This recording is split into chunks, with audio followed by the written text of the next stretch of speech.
कहानियां तो आप लोगों ने बहुत सारी सुनी होंगी, पर यह कहानी थोड़ी अलग है। यह कहानी एक सच्ची घटना पर आधारित है, जो कि आज से करीब 2 साल पहले की है। रमेश एक 20 साल का लड़का, जो कि एक राइटर था। वह डरावनी कहानियां लिखता और उनकी वीडियो बनाकर यूट्यूब पर डालता था। लोगों को उसकी कहानियां बहुत पसंद आती थी। रोज की तरह वह आज भी एक कहानी लिख रहा था।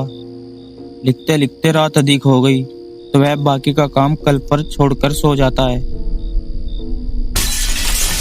उसकी आंख लगी ही होती है कि अचानक रसोई से कोई बर्तन गिरने की आवाज आती है। रमेश की आंखें खुल जाती हैं, लेकिन उस घर में रमेश के अलावा और कोई नहीं रहता था। रमेश थोड़ा आलसी था। वह यह सोचकर कि यह काम किसी बिल्ली या चूहे का होगा, और फिर से आंखें बंद करके सोने लगता है।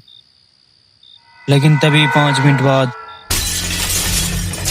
फिर से वही बर्तन गिरने की आवाज आती है, और फिर से रमेश की आंख खुल जाती है। लेकिन इस बार रमेश उठकर रसोई में चला जाता है। वह देखता है वहां कोई नहीं है, लेकिन जमीन पर 2 गिलास पड़े थे, और उनके साइड में ही काले पैरों के निशान, जो दरवाजे की तरफ जा रहे थे।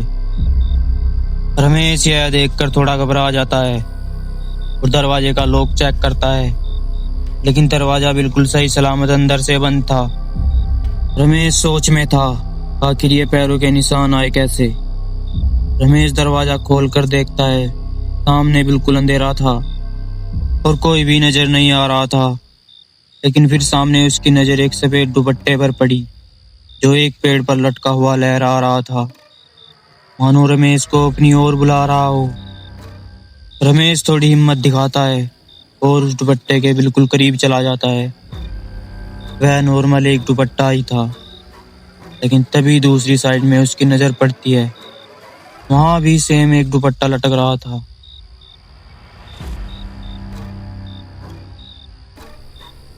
रमेश अब उस दुपट्टे के करीब जाता है। जैसे ही रमेश उस दुपट्टे के करीब पहुंचा, वह दुपट्टा थोड़ी दूर उड़कर जमीन पर गिर जाता है। रमेश उस दुपट्टे के पास जाकर खड़ा हुआ ही था कि अचानक वहां भयानक आवाजें गूंजने लगती हैं। कुत्तों के रोने की आवाजें और चीखती हुई लड़की की आवाज, जो रमेश के कानों को चीरती हुई आ रही थी।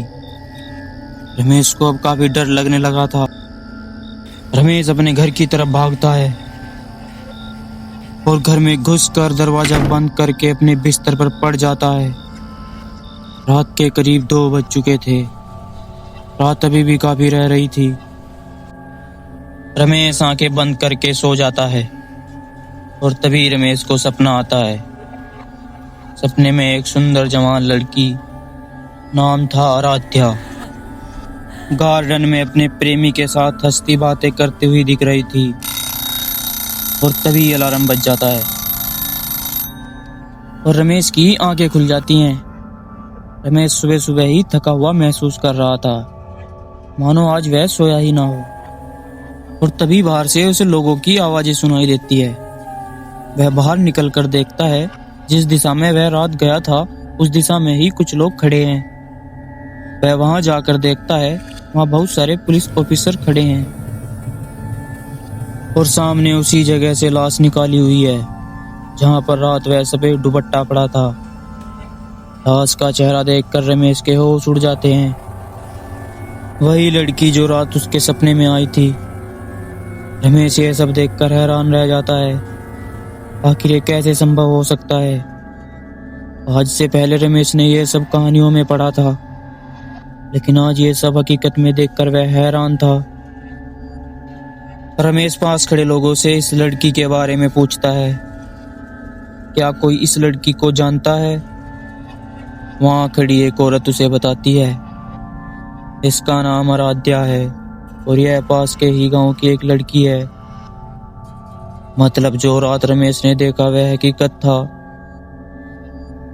रात सपने से पहले रमेश ने इस लड़की और लड़के को कभी नहीं देखा था।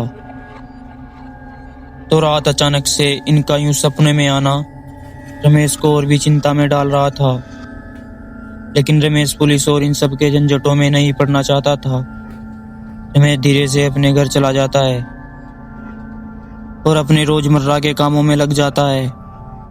वह टीवी देखता है। टीवी में उसी लड़की की हत्या की खबर आ रही थी। पुलिस उसके इन्वेस्टिगेशन में लगी हुई थी। अगर आपको यह कहानी थोड़ी भी पसंद आई हो और आप पार्ट 2 देखना चाहते हो तो कमेंट करें।